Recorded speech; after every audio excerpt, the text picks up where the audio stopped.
Muitíssimo obrigado, presidente Castelar Modesto Guimarães Neto, nosso senador que chegando no Senado Federal. Quero cumprimentar todos os colegas, os brasileiros que estão nos assistindo, a equipe da TV Senado, Rádio Senado, Agência Senado, funcionários e assessores da casa. Senhor presidente, a indicação da deputada estadual do PT de Minas Gerais, Macaé Evaristo, para o Ministério dos Direitos Humanos, escancara a aceitação da corrupção pelo governo federal como um crime insignificante. Macaé responde por 13 processos de improbidade administrativa do período em que foi secretário estadual de Educação. Segundo matéria publicada pelo Estadão, o Ministério Público estima que os desvios chegaram à casa dos 17 milhões de reais. Não é a primeira vez, nem a última. O governo Lula inverte, os valores, e a gente tem visto aí, inclusive o ministro das Comunicações usou jatinho para ir leilão de cavalo, escondeu seu patrimônio do TSE e uma série de outras denúncias, e o presidente Lula nada faz, porque isso parece que não incomoda, mas isso incomoda o cidadão de bem do Brasil. À primeira vista, o governo foi rápido na demissão do ministro Silvio Almeida, em função das gravíssimas denúncias da prática de assédio sexual. Mas será que foi assim tão rápido?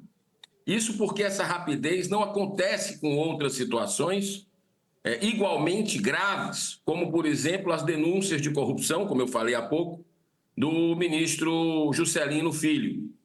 Mesmo depois de ter sido indiciado pelo desvio de finalidade no uso de milhões de reais em emendas parlamentares, dirigidas a obras superfaturadas em pequeno município no interior do Maranhão, administrado por sua irmã, ele continua firme como ministro, como se nada tivesse acontecido nesse país. A mesma leniência tem o governo com seu ministro da Casa Civil. Olha só os sinais, os alertas sendo jogados o tempo todo para a gente.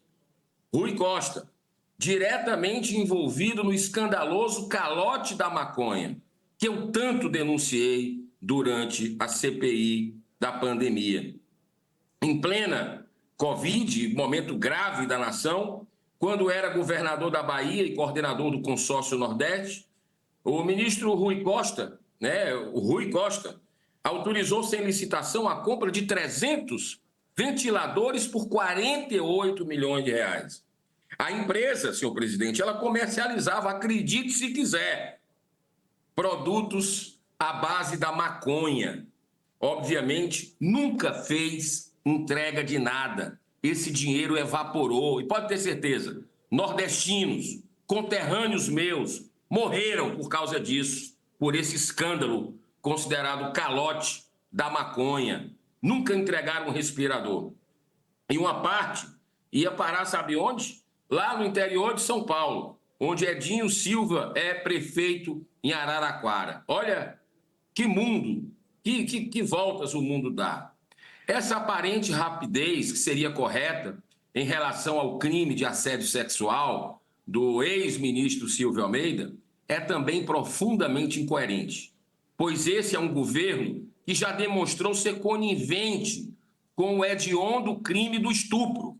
O ministro da Saúde, o Ministério da Saúde, já nos primeiros dias de governo, revogou uma importante portaria que, nos casos de aborto decorrente de estupro, obrigava que houvesse a devida informação às autoridades policiais. Com isso, os estupradores continuam abusando e estuprando impunemente, graças a essa medida do governo Lula. Segundo a última pesquisa publicada em 2023 pelo IPEA, todas as estimativas apontam para a prática de 800 mil estupros por ano. Isso representa, senhor presidente, o trágico índice de um estupro a cada 2 minutos.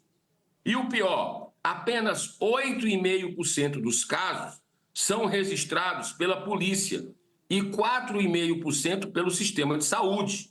No dia 27 de abril de 2023, foi realizada uma importante audiência pública na Comissão de Direitos Humanos para que o Senado pudesse ouvir e debater as prioridades da pasta. Meu primeiro questionamento foi em relação às declarações feitas em defesa da liberação da maconha. Em seguida, enumerei vários casos de brutal desrespeito aos direitos humanos dos presos políticos de 8 de janeiro, nos quais o Ministério, o ministro Silvio Almeida, na época, se mantinha completamente indiferente, como se nada estivesse acontecendo. Abusos cometidos contra pais e mães de família sem nenhum antecedente criminal e que foram detidos no dia 8 de janeiro, portando apenas uma bandeira do Brasil e uma Bíblia. Mas, mesmo assim, foram arbitrariamente julgados e condenados pelo STF a mais de 15 anos de prisão, como se fossem perigosos, terroristas. Senhor presidente, os tempos são sombrios, são de trevas. Tudo isso acontecendo no Brasil e o Ministério dos Direitos Humanos absolutamente inerte, sem esboçar nenhuma iniciativa, nem para que fosse observado o devido processo legal e respeitado o amplo direito de defesa, que é garantia constitucional básica de qualquer democracia. Isso é hipocrisia dessa turma que se arvora ser defensor de direitos humanos. A máscara está caindo para essas pessoas e a verdade vem logo junto. Tudo que você planta, você colhe. Agora, olha só, presidente, o senhor não tinha chegado ainda no Senado. O pior momento daquela audiência pública na Comissão de Direitos Humanos ocorreu quando eu questionei a posição do Ministério em relação à prática do aborto, que nada mais é do que o assassinato de crianças indefesas pelos próprios pais. Ao tentar entregar educadamente, eu mostro aqui para o senhor, educadamente, essa réplica de um bebê com 12 semanas de gestação, de vida, o ministro refutou de maneira grosseira, intolerante. Isso aqui, senhor presidente, é o símbolo mundial pró-vida. Ele tinha que ter a consciência que 80% dos brasileiros são contra o aborto, a favor da vida. Mas ele, como ministro de todos os brasileiros, não teve a dignidade, não teve a sensibilidade de fazer um gesto e receber o que a maioria do seu povo pensa. É a ideologia acima do bom senso, acima dos valores e princípios do povo brasileiro. Senhor presidente, para encerrar, já que o Ministério da Saúde nada fez pela vida dos bebês, pelo menos o Ministério dos Direitos Humanos deveria se importar, realizando, como no governo anterior, campanhas educativas de esclarecimento sobre as consequências do aborto, que deixa graves sequelas também na mulher, de ordem física, emocional, psicológica e mental. Geralmente, nos casos de assédio sexual, quando a primeira denúncia é registrada, acaba encorajando outras vítimas a fazer o mesmo. A própria ONG Me Too Brasil, responsável pela divulgação pública do caso envolvendo a ministra Aniele Franco, informa que, além dela, existem outros casos protegidos pelo anonimato. É o caso da última denúncia feita por uma ex-aluna do curso de Direito da Universidade de São Judas, em São Paulo. Em 2007, o então professor Silvio Almeida teria forçado um abraço, beijou no canto da boca da sua aluna, que optou por manter o anonimato com receio de represálias. Atendendo a um pedido da Polícia Federal, o ministro do STF, André Mendonça, autorizou a abertura de inquérito para investigar as demais vítimas, protegidas até agora pelo anonimato. Muito me estranha também o governo Lula querendo que fique na Corte Suprema essas denúncias contra o ministro Silvio Almeida. Aquela velha história. a gente começa a parar para pensar, saber o que é que está por trás disso tudo.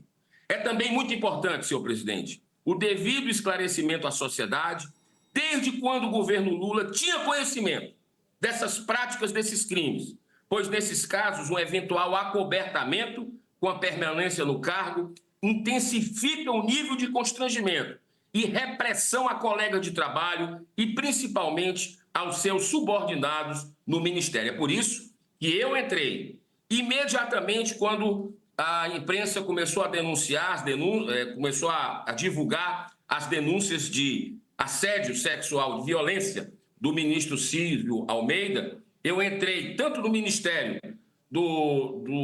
da Casa Civil, como no Ministério da Justiça, como na AGU, para que o governo explique. Estou esperando resposta. Até agora não recebi de nenhum desses ministérios exatamente se eles já sabiam e exatamente o que fizeram em relação a isso. Muito obrigado, senhor presidente. Que a verdade venha à tona, que a justiça seja feita e que o bom senso prevaleça nesse momento que a verdade está muito na cara de cada um e a gente está vendo a hipocrisia, a gente está vendo o show de ideologia cair por terra porque não se sustenta. Muito obrigado, senhor presidente. Boa tarde a todos.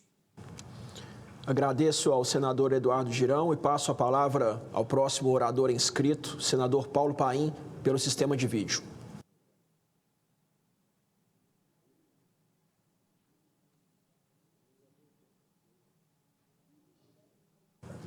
Senador